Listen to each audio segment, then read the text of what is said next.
Perfect. All right. Trip down memory lane. All right, guys. Well, hey, we will get going as it's a little after 4, and I'm sure, as always, there'll be a couple of latecomers. But first off, I'm sure most people have heard it and have been on these before. But appreciate the time and coming in. As always, just if you guys can mute your microphone just so we don't get any bad sounds. And if you've got questions, which I hope you do today, because with Mark joining us, I know some people submitted some questions online ahead of time, which I was able to take a couple of the best ones. But if you have them, please right away, while we use some of Mark's time, use it to interact and ask some questions from there. So we'll go through kind of usual protocol what we have been doing. We're very lucky today, and Mark Wilson, so I know some of you guys have probably seen him, who's been at our fields once before, as the founder of Beyond Pulse. Also has a very high level extensive playing career with a bunch of different clubs that we'll go through in a minute.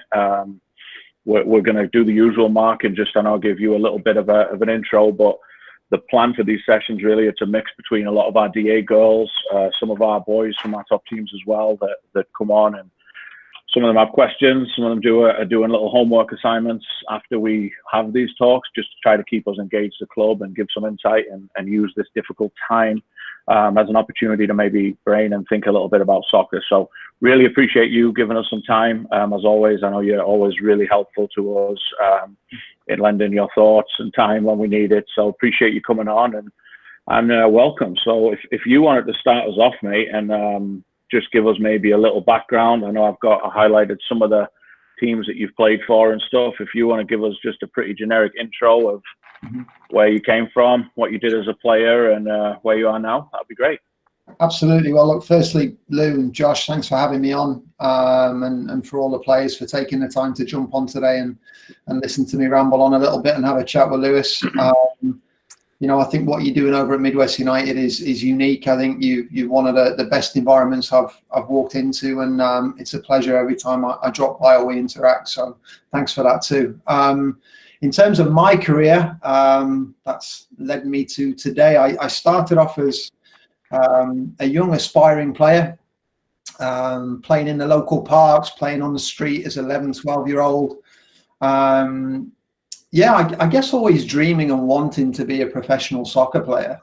I remember watching my first World Cup was 1986, way back when, many moons ago. And that was the final I remember was Argentina and Germany. And it was the first game I watched with my dad. And that was the first real bit of inspiration I got. And I remember sitting and watching the whole game as probably 8 or 9-year-old and just being fascinated by it. In Mexico at the time it was. And so I was always out in the backyard, dribbling around plant pots, round the house cat, and smashing the ball against the garden shed. Just imagining being a professional soccer player. It was Gary Lineker at the time I wanted to be like. He was a striker, so I used to just picture myself being him in my replica England jersey and having a kick around. And through that next kind of 2 or 3 years, I started to play local club soccer. Local club football, and started to realize that I was doing reasonably well, and I felt in myself as a 12, 13-year-old I was a good player. I was scoring goals. I was playing a year and 2 years up in some cases, and felt very confident, felt very comfortable. And it was, let me get this right, October 93 or 94, 93, when a scout from Manchester United walked past a soccer field. I was playing for my town team at that point, which would maybe be like, you think, a state team over here in the US. And I didn't know who he was. He basically walked up, spoke to our coach, who was an old friend who I had no idea about, and then left. And my coach after that game said, I'll be in touch. Somebody will be in touch tomorrow from Manchester United. And I kind of laughed it off. I was like, yeah, whatever. It's Manchester United. I've grown up supporting this club. And I remember the phone going the next morning, and my mum basically screaming up the stairs to me to get my backside downstairs and speak to this scout from Manchester United. So that was the beginning of my journey as a 14-year-old. And it also was the beginning of a journey of me leaving home and going to an England academy at 14 years of age called Lilleshall. You can maybe research it online. It was an England academy for the kind of the best 16 players in the country at that time. We traveled around Europe playing in different international arenas. And that was the kind of, I would say, the uptick of my progress into the elite youth environment as a 14-year-old and on to being a professional. First at Manchester United, my first club. I only played 10 games in 3 years, which is a horrible ratio when you think about it, games to years. But I was trying to remove players like David Beckham, Paul Scholes, Ryan Giggs, some of the finest. What I take from that environment are some of the best coaches in the world at that time, some of the best players, and hundreds, if not thousands, of practices that really built the foundations and standards for me in any environment. Middlesbrough came next, 01 to 05, phenomenal club. Enjoyed my time there. You know, not as many games as I'd have liked, but a really good environment, great fan base. Over to Dallas, great experience.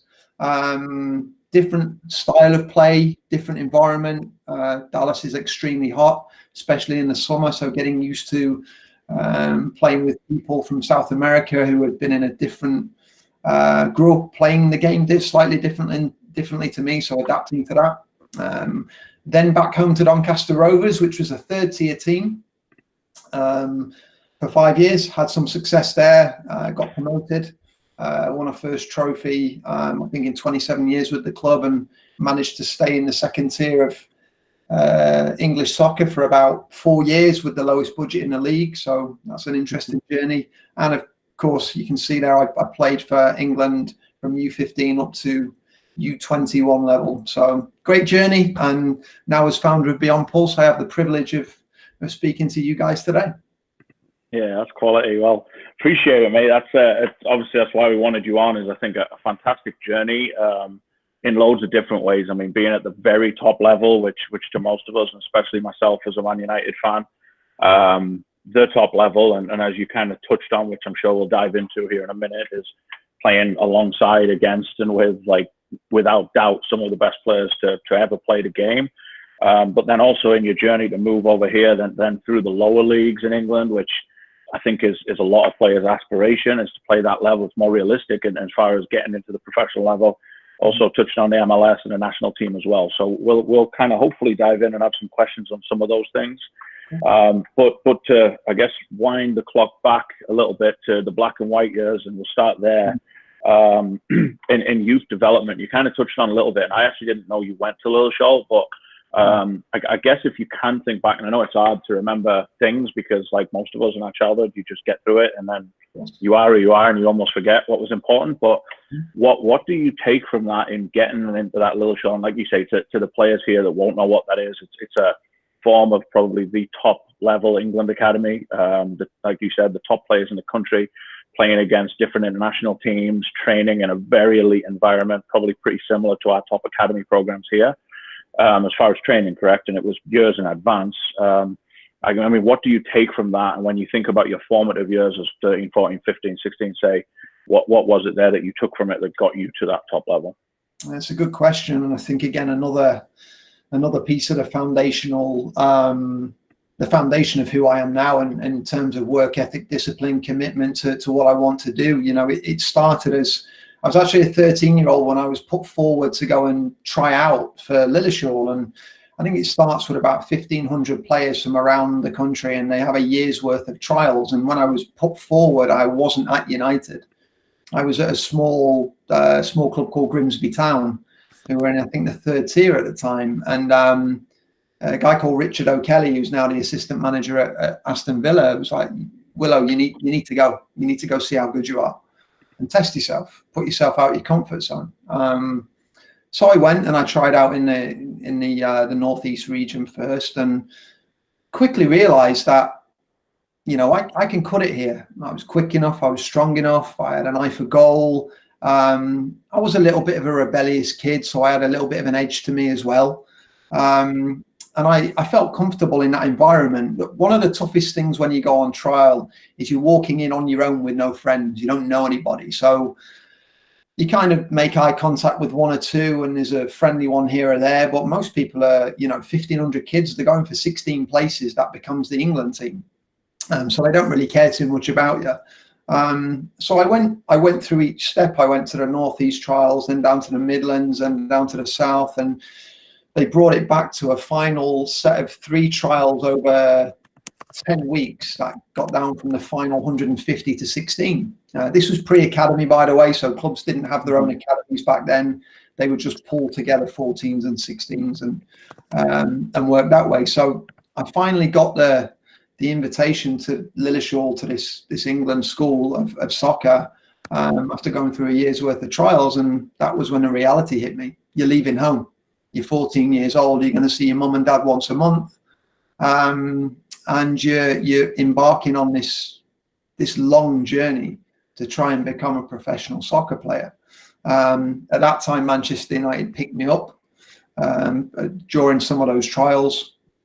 And I remember being excited because I did want to play for my country. I did want to go to places like Berlin, Germany, and play the national team in front of 60,000 people as a 14, 15-year-old. And we won, by the way, which was incredible. Just having those experiences were what I'd strived for. It was everything I wanted. So I left home, found it a little bit difficult to begin with, because here was my daily schedule. 6 a.m., a bell would ring, and this was the person in charge of looking after us and getting us up and out of bed. We'd have to get dressed in our school uniform, go downstairs, do our jobs. So my jobs in the first year were anything from cleaning the sinks where the boots used to get cleaned, to doing laundry, to sweeping the locker rooms, you name it. We had jobs, and we kind of rotated around. Back upstairs for 7 o'clock. 7:15 after we'd done our jobs. There was the shower in there somewhere, no doubt, just to get ready. Then we would pack our bags, come back down at 7:45, have our breakfast, quick clean of the teeth from back upstairs, and then down to the bus and off to school. So that was every single morning without fail. It was disciplined, it was organized, you were expected to be responsible and accountable. But it built good habits. It certainly built good habits in me. We couldn't leave without our beds being made. So that would be the morning piece. We'd then go to school. We would come back around 2 or 3, drop your bags off upstairs in your rooms, and then go down and start to prepare for practice. And we would practice every day of the week. Monday, Tuesday, Wednesday, Thursday, Friday would be a lighter day. And then we would play all of the other Premier League academies year round. So Premier League academies, they weren't academies then, would bring a team of U14s or U16s to play us as the 16 boys in England that were, considered, I guess, at that time. That's class. What an experience. Well, I think that's really good as far as and that's really interesting to hear, even playing at that really top level, the things that you take from it, the structure, the discipline, the being there, I think is really important. I guess last question on youth development and your experience. What do you put it down to? I know now you've been a coach too, so for everyone just meeting you for the first time, you've got quite a lot of experience in coaching, working with a lot of other coaches. So it's not like you're just a soccer player, you've been in it now. Where do you put your youth development, and maybe even compare some of the players you played with and against as well, in being in that great environment with top coaches and players, but also combining, did you used to play on your own a lot? Like what part of that development did you take on your own as well? Like, is it a mix for you, or was one more important than the other? Like which bit, looking back, do you think you did, or maybe could have done better, or saw as common themes? It's a good question, Lou. And I think, I was always keen to get a ball out in the backyard. I was always keen to take a ball at Lilleshall, even in downtime, and go and kick around outside, whether it was, refining a particular move or skill. Or one thing I really used to do is get better at striking a ball. Different angles of your foot, shaping the ball different ways, little bits of fade, little bits of curl, driving the ball. It takes time to build that comfort level, especially off both feet.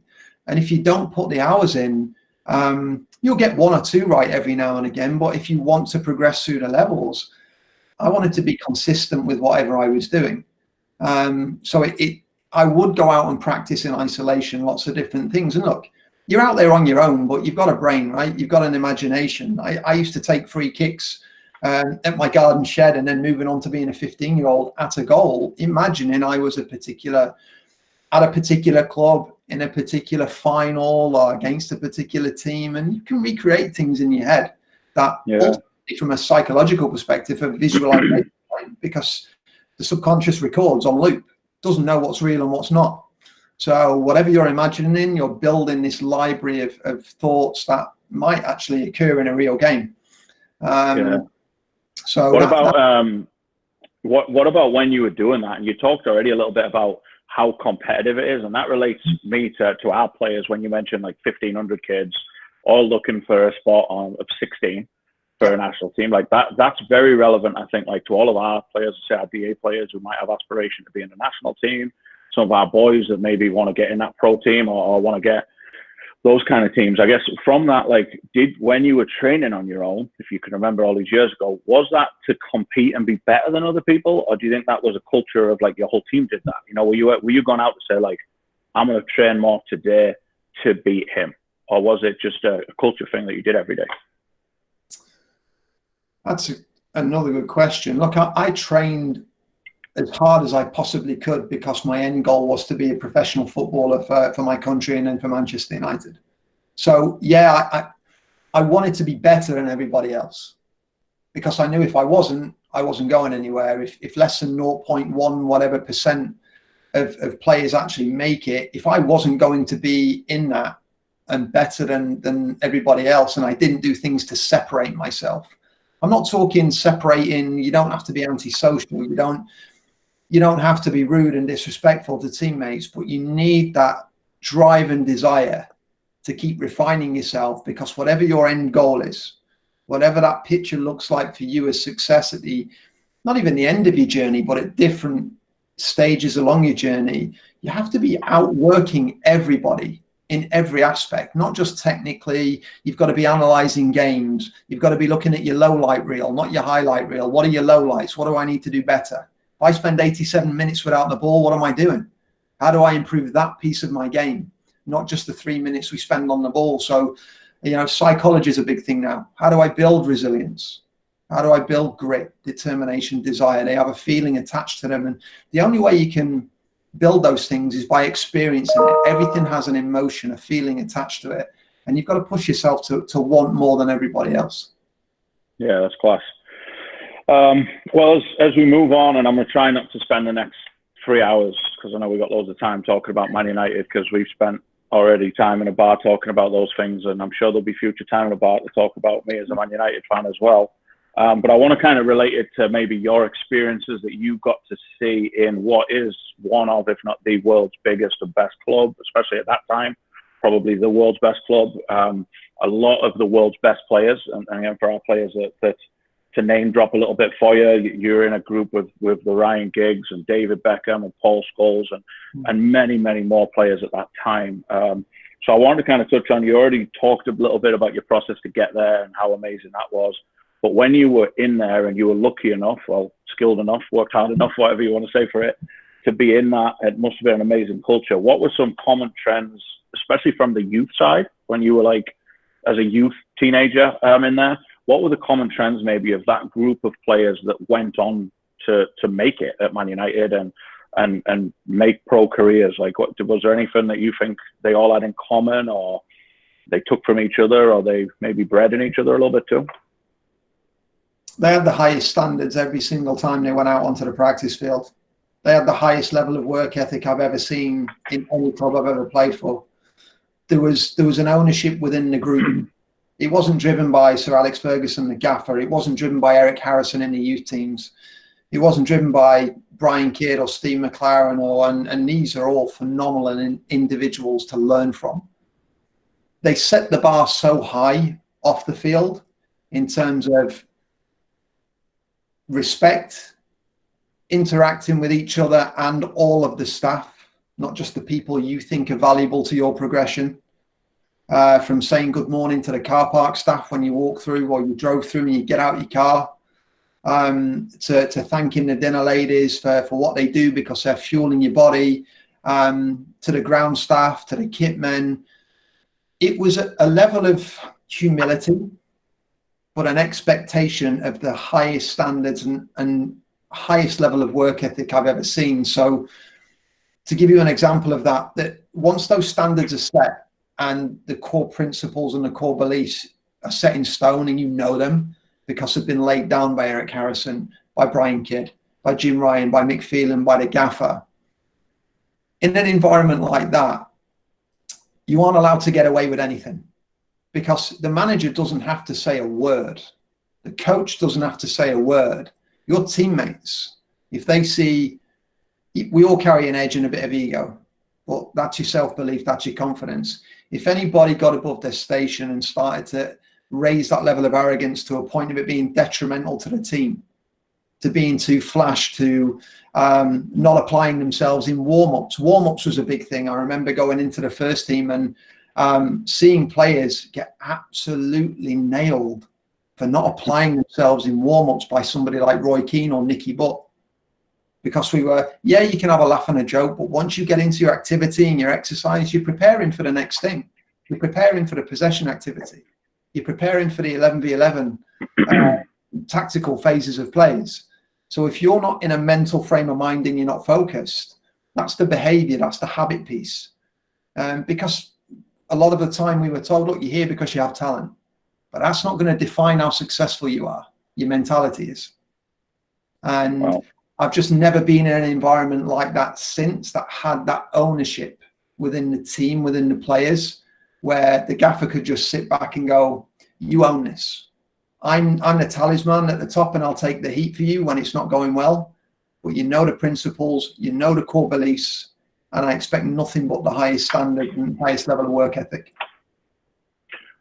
Yeah, that's quality. And I think that culture then of those players, and we can dive into individuals probably on the next question, but that culture, I imagine, and you spoke about a little bit how competitive it was. Do you think that came from the players then? I know you talked about it wasn't because of one coach. Do you think that was just like the way those players were no matter what, and you all had ingrained in you from birth? Or do you think it was just lucky that you all got together, or was it planned by the boss that you were all brought there because you had that? Or do you think it grows within itself? I mean, what would you put the reasons for that phenomenal competitive culture of excellence? It's an interesting question because I've mentioned this to you. At Middlesbrough, we had Boksic, Juninho, Ince, Southgate, Schwarzer, Ehjog, top class players, Mendieta, Jeremy, you think Greening, top draw players. But the culture was different. Now, I don't know whether it was the history of the club from the Busby Babes all the way through to just Man United's always had that prestige of being a big club, underachieving for periods of time, but a big club. I think the gaffer changed something when he came in. And certainly after they won the FA Cup for the first time, that really cemented his place in history with the club. His aspiration was so much greater than people realized. He didn't just want to win one league championship, he wanted to win 10. He wanted to win European Cups. And he outwardly shared that with you. He wanted you to believe that you're not here to win one league and be satisfied. Don't ever be satisfied with a good day's training or a good game. So do you think he looked for that then within you guys as players? Yes. Like, do you think he looked for people that wanted that? And how do you look for that, looking back on it? Could you tell at the time that all those guys had it and your group around you had it? You could, because I think... And how can our players copy it, Mark, too? Sorry to put that in, I guess, to relate it to our players. Like, what can we do as players to have some of that at our level? I think you're always challenging yourself and you challenge one another. Was that really your best today? Can you be better than you were yesterday? And back to everything has a feeling to it. When the ball was zipping around in a rondo at United, and when the ball was zipping around in a possession game, and players weren't just closing down half-arsed or half-heartedly, they were pressing the life out of you, so your first touch had to be pristine. And if your first touch was pristine, but you hadn't looked where you're going next, guess what? You weren't keeping the ball. So the speed of play in practice was something I've only sporadically seen at other clubs, because the speed of play had to replicate what you're going to do in a game on Saturday. It had to be at maximum tempo, maximum intensity, maximum demanding of your teammates that you be better on the ball. So you give a pass away. Yeah, it was harsh at times. You know, you've got to be better. And I'm saying it in the kind words, be better with the ball, make better choices. That's not good enough. And the worst thing that could happen at that level was for a Paul Scholes to give you the ball a couple of times, for you to give it away, for somebody to counter and create an opportunity, or for you to just give it away needlessly, and him face you up again and not give you the ball when you're open. Him to turn away that pass because he's wondering, do I trust him? It was that higher standard. Now, I'm not saying that should happen at development phases. You know, that's we're talking elite. You have got to accept that if you're not going to have 85, 90, 95% of your passes get to their targets and create something with those passes, you're probably not going to survive. But I think it's okay to demand from each other. It's okay to challenge one another in the right way. And I think you need to have leaders within your group that can elevate the rest of the group and make them feel confident in having those types of discussions and having those demanding challenges put upon each other in practice and games. Yeah, quality, thanks. So I guess to go in the individuals, and again, we'll try not to spend too much time in them because I know some of our players will. Obviously, I'm sure everybody knows Mr. Beckham is the name that always gets thrown out. But there's a couple others in that generation who went on to undoubtedly be the best in the group of best players in the world to play the game that you got to train with every day. Mm-hmm. What was it? And maybe we can single him out as a starting point because I know we've seen him and all of our players are very familiar.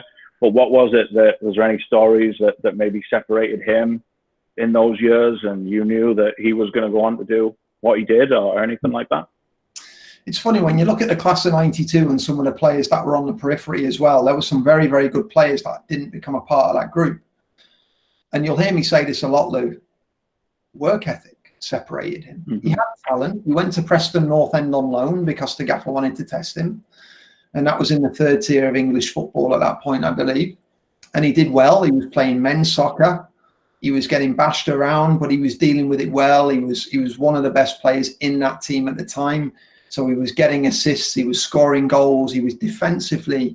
I think people don't realize this. Bex's defensive work was incredible. Not only could he outrun the bleep test, and he has done that before,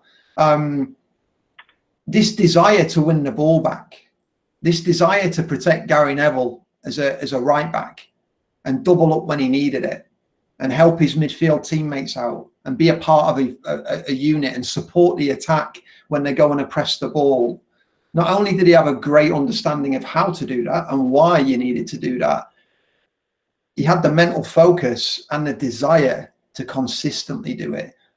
I'll be honest, being critical of myself, I had sporadically good games and one or two great ones as a young player. I didn't have the consistency. I didn't know what it meant to be that consistent as a young player. I don't think I had the mental focus or fortitude or understanding of how to become consistent at such a young age. And I had an okay career to that point. But for somebody like a Beckham or a Scholes, they were relentless. And I mean relentless in every single action, in everything they did. And they were a little mean as well. You know, they had that little nasty streak to them, the dark arts, if you want to call them that, as part of the game. But they were inspiring, and we knew as the group coming up behind them, we had our work cut out to remove them as players because of the standards they set every day, and we saw that. Last question on that group, and then I want to move on to American soccer and MLS a little bit, but were they supportive? I know you kind of said it was like really competitive, and like I imagine if you give a bad pass to Beckham or Scholes, you're going to get chewed out a little bit, and it's professional soccer, so it's definitely not all high fives and cuddling. Were they supportive to you as teammates, or was it really cutthroat as far as get to work every day? It was a mix. Look, at the same time, they're wondering who's this new kid. I've been the new kid on the block, and I've removed players that were ahead of me. This guy wants the same. So yes, I want him to add value and us become a better squad and a better team, and we keep winning trophies. But I don't want him to take my place. So I'm going to absolutely go after him when we're competing in 11v11s and small-sided games. I'm going to test him. I'm going to push him. And ultimately, one, if I've got the character, it'll make me better, and in turn make that player better. So if Scholes is coming after me, if Keeney's coming after me, and I'm up to the challenge, and I'm mentally strong enough, and I'm physically robust enough, and I'm good enough with the ball, they'll get better as a byproduct, and I'll get better. So it was extremely competitive. There were moments of support in terms of things you could do better. But Lou, you don't get many chances to make a mistake when you're at that level. You just don't. You get more now, funny enough, because there's much more open-minded approach to long-term development. But back in the time I was playing, there wasn't a lot of room for making mistakes. You get support from the coaches, i.e. Brian Kidd walking onto the field in my third practice with the first team as an 18-year-old. I'm running around like a lunatic, and he comes on and I'm wondering where he's going, and he puts his hands on my shoulders and he's like, Willow, stand still. I'm still trying to move away from him. Like, stand still, have a look around. Like, yeah. He said, what do you see? I said, well, the ball's moving from there to there to there. He said, well, where's the space? What's the best position to put yourself in to support your teammate and go win the ball back? So we get moments like that of support, but you were very much expected to be accountable and responsible to push your way into that first team. It was a tough environment, Lou. Very tough. Right. Yeah, for sure. I can't even really imagine, but that's quality, and I think some great lessons for us to think about that hopefully our players can put into play in the culture that they're a part of, right? I think it's great too that you touch on how important it is that it's player orientated, that culture, and how the manager has a pace, but ultimately it's down to those players. So to jump forward, and there's loads of things I could ask you about here, but I wanted to make it relevant to the boys that we have on a call, and maybe some of the girls that with the new growing NWSL and the pro divisions over here. You kind of took the jump, I'll say, pretty much ahead of a lot of people, right? It wasn't a big pathway of English and European soccer players coming over here to play at that time. The MLS was in a strange time. I think was it 05 about then, something like 05 or 6.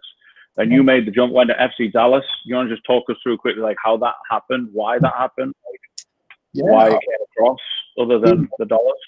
Being very candid, I had a very up and down final 3 years at Middlesbrough, 2.5 years of a 5-year deal, through no other fault than my own. I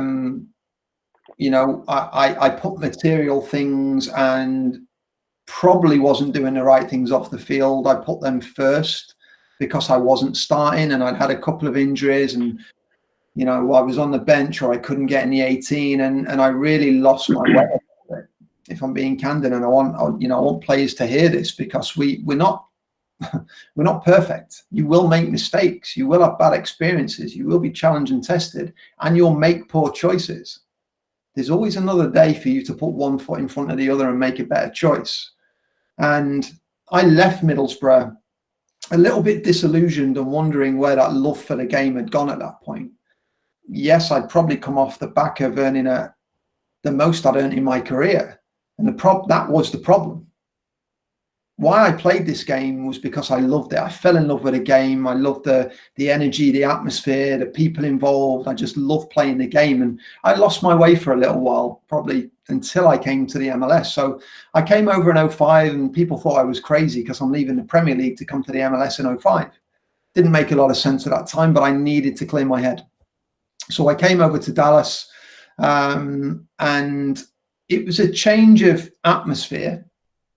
But I had to adapt because the play was a little slower, but we still had talented players who, when they would pick up the ball and travel at speed, and we'd go on attack or we'd have to defend, the game still moves at speed, despite parts of the game being slower. Whenever somebody moves at speed, they move at speed. That's very relevant in any level of soccer. Quick is quick, and work is work.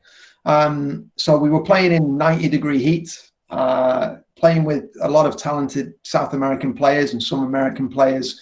So it was a real blend and mix of cultures and perspectives that were brought. So was it just you wanted to get out of England at that point then and do something fresh, or were you intrigued by the US game, or obviously I'm sure an agent had some part to play in it, right? And yeah, but I think I was intrigued by the US. I'd vacationed here a couple of times and loved the place anyway. I really enjoyed my time over here on vacation, so I thought, why not see what the game's like and where I was in my head? Why not do something new? Take myself out of, I wouldn't say comfort zone. I was uncomfortable at the time. I wasn't happy with where my career was going. So I came over, and with Dallas, we won the league twice, which was brilliant. And the first time I was buzzing with 30 games and we won the league, and then we go and get knocked out in the first round of the playoffs by Colorado, end of the season. Quickly realized that the MLS is all about the playoffs. It was all about playoff season. And sadly, the second year, we did exactly the same thing with exactly the same team. Colorado beat us again in the first round of the playoffs, who sneaked into one of the last spots. So it was a great eye-opener, one, to see the potential of the game here and the scope for the game here. And even back then, I knew the league would expand and go on to be what it is now. You could just see it. You could feel the momentum building. And I guess in the end, it's why I ended up back here after a spell back in England. Yeah, it's quality. And I think you touched on another, what I think is a real relative point for our players, especially our players that have maybe like either been in ODP and national ODP systems, or they're leaving the state of Michigan to go play somewhere else. And I found it in this country, we have this like fantastic mix of styles depending on the state and the region you go to. I know you already touched on, you say when you play at Dallas, especially back then, I think it's still true now to some extent. They have a very South American flair to them in that part of the MLS, which is, again, very different to some other MLS teams, right? Which I think is part of what makes this country different, unique. And I know some of our players have experienced that in going to national camps or going out of state to play in college. How did you find that adjusting to? Is it something that obviously you've seen a little bit of Middlesbrough, I'm sure, of South American play, but getting into that with the language barriers with some players, was it a challenge for you to change your mentality and adapt to what was successful as a team? It was a challenge, but it was one I thrived on. I love now more than ever, and I did back then. That was the start of my journey of enjoying being really, really put out of my comfort zone. And yeah, there was slight language barriers. So I picked up the odd Spanish word here and there, some good, some bad, as you can imagine. But I really enjoyed getting to learn how some of my teammates perceived the game. We had two flying wingers in Ramon Nunez and Arturo Alvarez. And their mentality was, if I get the ball in space, I'm not looking back. And, you know, as a midfielder, you better get your backside in the box and at speed, because the ball's going in there. So it was very easy. You think of how complex we can make the game. That was one of the simplest conversations and understandings I could have had with both the wingers. I knew if I got the ball to them in the final third and they had space, I knew they were going to go and try and beat the defender one-on-one. So the trick is, and we mentioned a player earlier, Paul Scholes was the master of timing, getting into the box. The key to any good attacking midfielder getting into the box and scoring goals is arriving late and at speed. One, you can't pick it up. So hard to pick up a midfielder arriving late. And two, if you meet the ball just as it's bouncing into a key area or being fizzed across a key area, if you meet it at speed, it only takes a little glance or a nudge or a good surface to get that ball on target. But don't underestimate how difficult that is to do.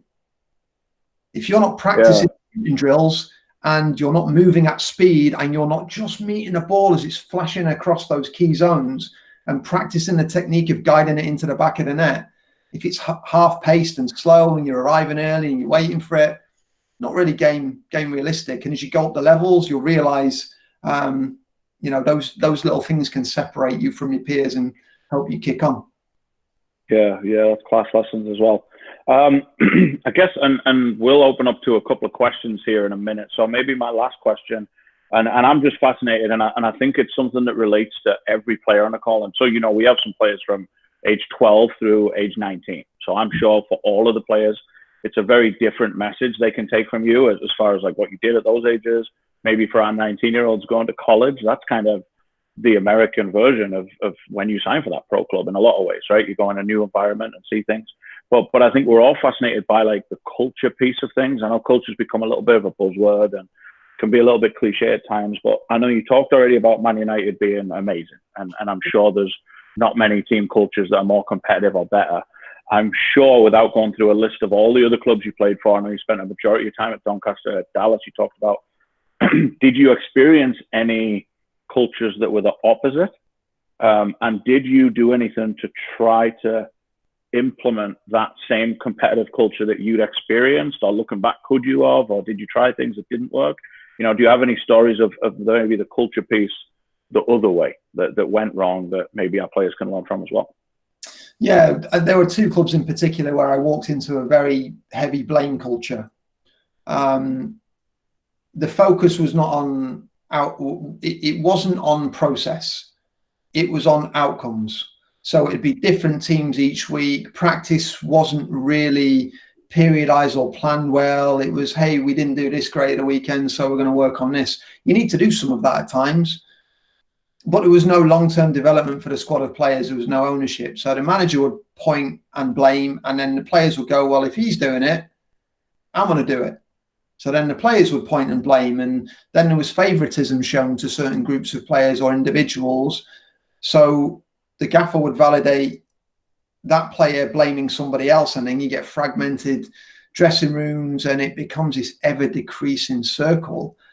And I experienced it around 23, 24 years of age.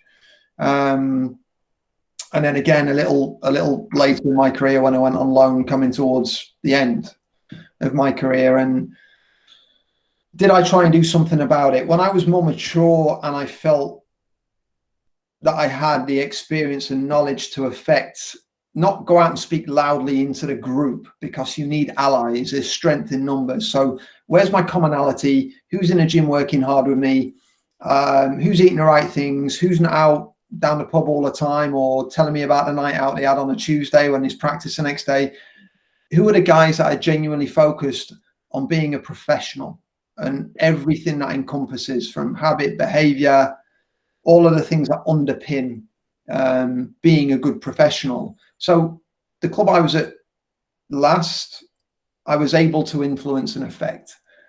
Maybe I planted a few seeds that I didn't get to see grow. Maybe that core group of players that ended up coming together went on and they were successful. I don't know. The first time I experienced it, I couldn't wait to get out of it. It was detrimental. It was a horrible place to be. So you go insular. I'm like, right, when I go out onto the field, I'm thinking about myself. How well can I perform? Who's watching me? When can I get out of here? So it definitely can have a negative effect and make you react in a way that's not even authentic to yourself. So those environments, they can cook you dry as a player and really be detrimental to your growth and development. Yeah, quality. Thanks, mate. That's great. Well, I will move on to some player questions that we put out to kind of our club, and we had some great questions sent in for you. If anyone else is listening, you have other questions, feel free to type away in the chat box, and we'll select the better ones. So first one was from one of our U17 boys, and you've already touched on this a little bit, in the style of play and maybe the playoff thing, which I know is hard to get your head around when you come from a league system. Yeah. But what was maybe any other key differences between the European League play and the MLS when you made the move and you made the jump? Speed of play In the Champions League, in the Premier League. Everything moves at such a speed. And just to give you an example, we've all sat with our mates in the pub and said, I can do that, and I can do, oh, that looks like I can do that. Until you've had an external force put on your body, you can't build an internal model of what it feels like, so you don't know. When I thought I was quick until I ran next to Thierry Henry. I thought I was quick until I ran next to Robert Perez. I realized there are layers and there are levels, and you have to adapt and adjust, or you're not going to stay there very long. And so I was, I think, adept enough at adjusting to my own ego and realizing what I was good at, what I wasn't, and how I needed to adapt to the speed of play at times. there are some players you're going to be quicker than in games, and some players you're not. There are some games where you're going to have to bank up in 2 layers of 4 and in a system and absorb pressure. So there's lots of different ways that can look in terms of levels and layers. But the main thing for me was just speed of play. First touch was incredible for most of the players I played against, but knowing where they were going next as part of a wave. So not just one player know where he's going, he knows where his teammate's going. The whole unit know where they are going next. And there's a purpose and a plan to their movement. And it's difficult to defend, but it's also great to be a part of when you're attacking in that way. And it's very in sync with your teammates. But it's fun to do at speed. Everything's much more enjoyable for me when you get that pop, zip, whip the cross in, people arriving at speed, ball flashes into the back of the net. It feels good. But that was the main difference. Class, yeah. Taryn Kelly always has a great question. She's our probably #1 question asker in terms of having great questions. So, Taryn, are you on? You want to ask Mark your question? Yeah. Who is one person that helped you or pushed you that you will never forget in your career? Oof, what a good question. Who do I pick? Man, that's a really good question. You know what, Taryn? I'm going to go to the back end of my career. I've had a number of people give me little nuggets of information that helped me progress. Well, a guy who you probably will never have heard of, Sean O'Driscoll, who was the head coach at my very last club, Doncaster Rovers, well, one of my last clubs. He was the first manager to ever get me to think and ask questions about what I was doing. So I'll give you an example. One of my first training sessions, I'm playing as a 6, and we're doing a phase of play to goal, and I'm on a defensive team. And Sean comes in, freeze, stand still. Willow, my nickname. Why are you there? Well, ball's over there on the left-hand side. I'm protecting my centre backs. Okay, why else are you there? I didn't have an answer because I hadn't thought about it. And the reality was, he said, well, what are you going to do if, one, you anticipate a pass, which is what I want you to do, and you're able to intercept it, where are you going next? Can you tell by the shape of the player's body where the next pass is going to go? So can you anticipate it? Are you ready on transition to get yourself into a position to receive the ball? If the ball switches play, where are you going next? And he just reeled off these questions to me. And all of a sudden, it just opened my mind up. So every movement I made from that point on, genuinely, as a mid-20s, 26, 27-year-old, I scanned, I analysed, I looked, am I in the right position? Am I protecting my centre-backs? Am I supporting my midfielders? Do I know my next pass if we break this phase of play down? How do I support the attack? Where do I need to be? It got me thinking on a level, and this might be crazy to everybody listening, a level I'd never thought in. And I've been at United, I've been at Middlesbrough, I played for my country. Yet this guy from Doncaster Rovers in the 3rd tier of English football is getting me to think very, very differently about when I'm at my best, what am I doing? How am I playing? Who is supplying me with the ball, and who am I protecting, supporting? And who am I affecting when I'm at my best? Who am I elevating? So that would be the one person, and that is why it inspired me as a player. Yeah, that's class, Mark. And I know I've spoke to players about this, and I can definitely vouch at a much lower level than you that I think all players get that point. And I remember having that point as well, when you start doing things on a football pitch that you don't just do because it feels right. You start asking why, don't you? And I think some players get that at 14, and some players get it at 30, and that's the way it goes. So I think that's why I think coaches and are trying a lot these days to ask more questions to do that. But that's an awesome answer, and great question, Taryn, as well. As always, you're going to be taking next week's talk instead of me, and we'll move you into the question role. Great question. Yeah, last couple, Mark. And we always ask these ones. I got a couple others from players, but best player you've played with, and I think more importantly, why? And also, if you want to follow up on it, best player you've played against, and also, more importantly, why? That's a hard one, isn't it? Yeah, that's a tough one. Wow. I'm going to go with, I have to go with the little genius, Paul Scholes. Good, because I would have been upset if you didn't.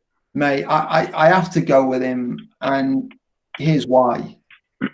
One, he nearly didn't get taken on as he was a striker when he was a 16, 17-year-old, not scoring a lot of goals. And there was a borderline whether he would be taken into the reserve team and kept on for another year or two.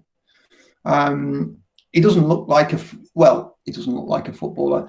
He doesn't have that physical makeup and size and stature that you would associate with an elite level athlete.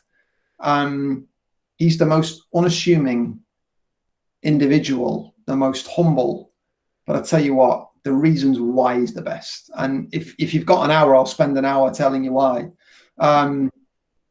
He's got a relentless work ethic to making himself refined, to bettering himself technically. I've never seen a player smash so many balls around a soccer field, and I'm not encouraging you to do this. Pre-practice, he would go out, he'd be the first out, he would empty the balls out, and he would just go crossbar, post, tree over there, Gaffer's head, Roy Keane's head, and he would just fade balls and zip balls and curl them. And look, I've tried to do those things, but he would hit the target, no joke, and I'm not lying and bigging him up here, 80, 90% of the time. It was incredible. The range of passing and the accuracy he had was something I've never witnessed in the game. Not even a Gerrard or a Lampard. People can argue this, but just watch him pass the ball. Additionally, he was the only player that Guardiola, Iniesta, Xavi said they would have in the Barcelona team. Why? Because the two things that are fundamentals for Barcelona are understanding of time and space. And Paul Scholes understood time and space better than anybody else. Why did he have to? Because he wasn't the quickest. But he understood how to make a yard for himself to time a shot or to get a shot away. He understood when to make a run. And I urge you to watch this, players. There are times where you can see Beckham or Giggs lining up across and Scholes isn't even in the frame. And the ball comes across and all of a sudden Scholes is there meeting it at speed on the end of it, head, right foot, left foot, and smashing it into the back of the goal. He just had this awareness of who he was as a player and what he needed to do to be the best. And I could go into multiple layers, but I know we're short. Do you think, Mark, to wrap Paul Scholes up, was that because he was small and undersized and didn't have pace as a kid? Is that how he became one of the best of all time, which he definitely was?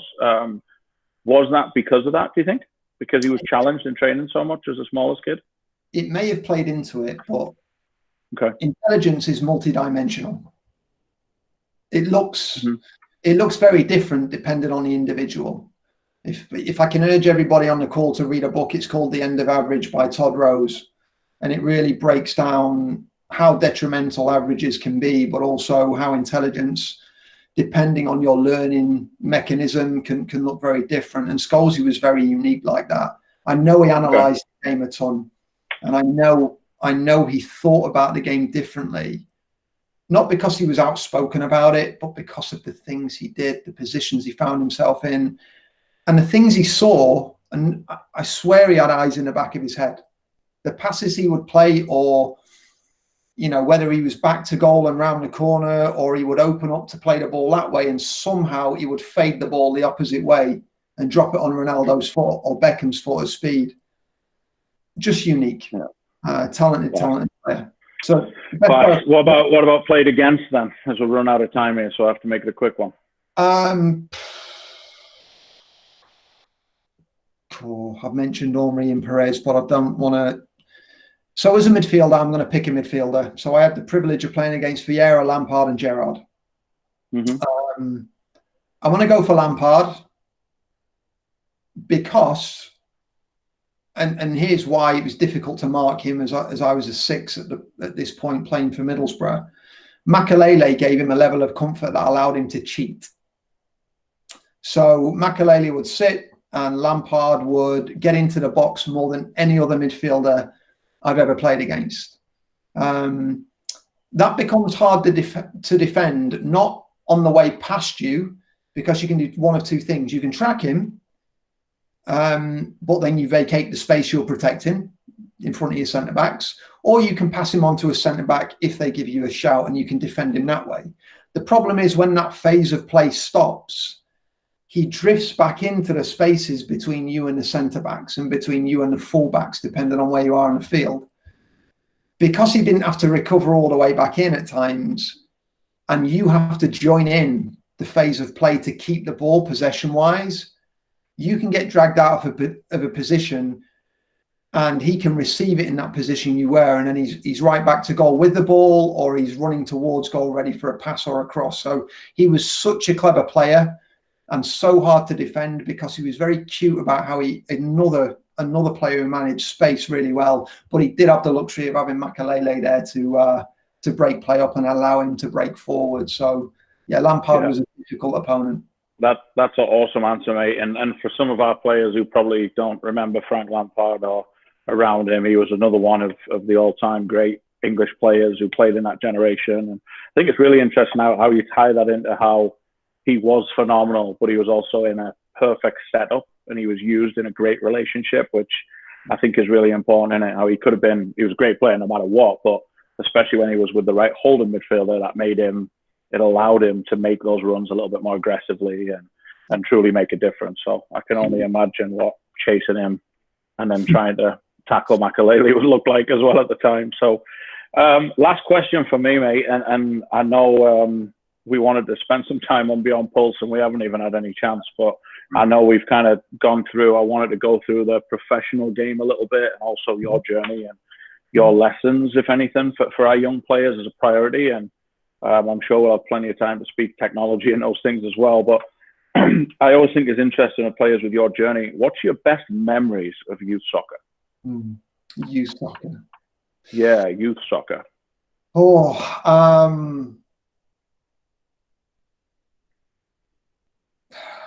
Playing with a complete freedom, even pre-wanting to be a professional player. Just going out and playing with my teammates, love scoring goals. Yeah, winning soccer games, it's always fun to win. But playing without a care in the world. Just playing the game because you love the game. And yeah, the better you do, the better you become. You become that more competitive and you want to win more games and you want to perform better. But that would be the initial phase of one of the best memories of youth soccer. I'll give you one really great memory that will stay with me forever. Still youth football, but playing for England. Two moments and we'll finish on that. One, scoring my first goal at Wembley for England under 15s. The old Wembley as well, which was nice. Those games were televised back in the day, so it was your first, waving to mum on camera and saying hi to your friends, but playing for your country and being proud, putting those 3 lions on. And the game I referenced at the beginning, we played Germany in Berlin in front of 64,000 people as a 15-year-old away. The rivalry between us and Germany, Lou. 2-2, 79th minute. Wilson steps in with a very rare header, even for a 6-foot-old player. We beat them in their own backyard, which hadn't been done in like 20 years at that age group. The hairs on the back of my neck are standing up now, but the feeling of pulling on that jersey, scoring a goal against Germany as a 15-year-old was just insane, incredible, and a real privilege as well.